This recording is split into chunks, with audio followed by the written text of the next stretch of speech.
now we're going to jump into the Mindset Minute. Design your life when you're moving to the place you want to move to. Design your life. And what we're going to talk about today is the importance of resilience. Okay. Yeah, resiliency is really dope, right? Because you have to, with all the things that are going on in the world, and you'll see these things, these crazy things just continue to accelerate.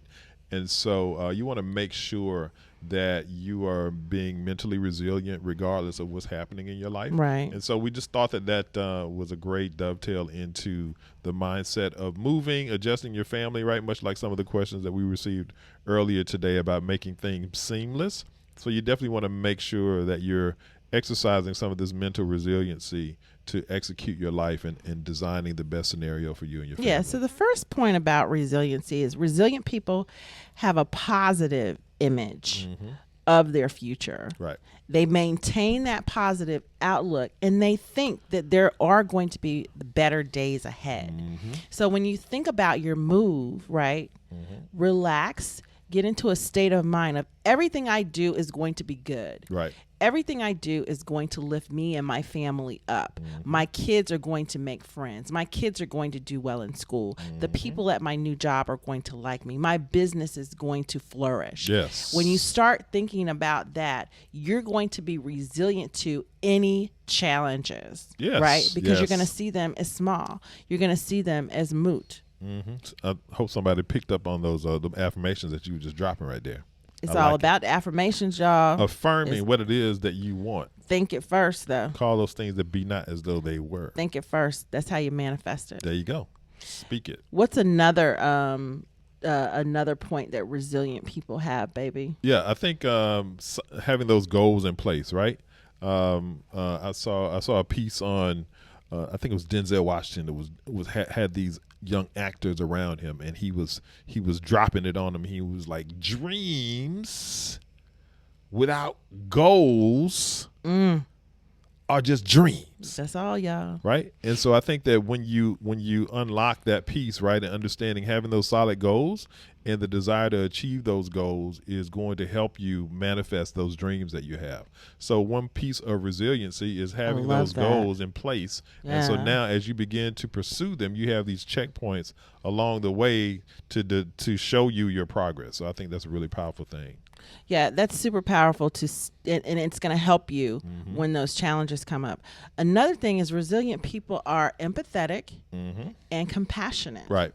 You know, but they don't waste time worrying. They don't worry about what other people think about them. Ooh. They don't worry about what mom and them think about you moving to this area. Oh, it's so expensive. Or doing what you need or to do. whatever you don't fall into that trap. Yeah. But be understanding of other people that don't want to do it. Yeah. Okay, because of the fears that they're dealing with at the time. When you hear other people speak negatively about the area, be compassionate, be empathetic. Don't put judgment on them in any type of way. There are people that live here that are struggling. Don't get me wrong. Right. But what I have found about the people that live here are struggling is that they are doing the best they can. And they are people here are doing it well. Remember that song? Doing it well. That one came out a lot in our some of our relationship content. Oh yeah, that referred to a totally different thing. subject. But another thing I wanted to say about this baby is that even with what Tracy and I are doing, right? We always bring a positive vibe. We uplift people. We do the very best we can to deliver content and information, and we receive all kinds of weird things in terms of people condemning us or saying weird things about stuff that we're producing. Right. And we look at each other like, what? Right. And so the point is that we don't allow that to hamper or inhibit us from continuing to do what we think makes sense for us and our community. Right. And so from that perspective, it's the same thing as what we're saying here is that you want to be empathetic and compassionate to people in general, but don't allow other people's thoughts and beliefs connected to you hinder you from what it is that you need to be doing. Right. And then the other thing is when those challenges happen, resilient people don't ever think of themselves as victims. They don't focus their time or their energy on changing the things that they have control over, because it is what it is. I'm not a victim. Nothing happened to me. I created the situation, so I can recreate a new situation. So think about it in that manner. Think about it as just a lesson, and move on and learn from it. Yep. You know, how we view any adversity and stress is going to affect how you succeed. It doesn't matter what happens. The only thing that matters is how you think about what happens. There you go. Say that again, baby. It doesn't matter what happens. It's how you think about what happens that matters. Right. And the fact that we're going to fail from time to time. You might not get the job that you're looking for. You might not get the house or the apartment. You might not be able to live in the town when you first move here. But it's not a failure. It's an inevitable part of living. It's just life. It's not a loss. It's a lesson. I love that, baby. You got them rolling off the tongue today. It's all good. Okay. And sometimes we're going to make mistakes. We're going to fall on our faces. But be resilient. Stand in the positivity of that. Have solid goals and achieve those goals. Be empathetic and compassionate to those around you. Don't act like a victim. The only way to avoid this is to live in a shuttered life. If you live in a shuttered life, you're never going to fail. Yeah, you're never going to fail. You have a meager existence. It won't be full. And that's when you move here and you live here, think about the things that we're talking about doing. There you go. Think about the thing. Get out, enjoy the town that you're living in, and even do it where you live now.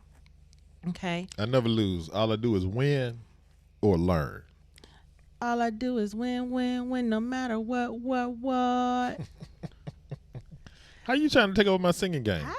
I'm picking it up, baby. You know how people be married for a long time and then they start looking alike, they start acting alike. That's all that's happening. People used to say we looked alike when we started dating Howard. Yeah, I don't. Did we? Well, that's the picture right there. You know, I think it was because we were both so happy. I think it was because we were both so happy, and we had these beautiful smiles that reminded people of each other. I think that's because we what were just it is. Radiating the love. That we had. Yeah, we were. Oh my God, we were giddy, super in love. I think we still are. That hadn't changed. They can see the pictures behind us. Yeah, I think we still are. We've been really blessed, and we do like to be an example for those of you that are seeking it or are in it. Hang in there. It's not perfect every day. Nope. It's not perfect every day, just so you know. It's not. City of mine, how I love the city of mine. It never gets me down. City of mine, how I love the city of mine. It never gets me down, yeah. I was born in the city, I was raised on its edges. My pop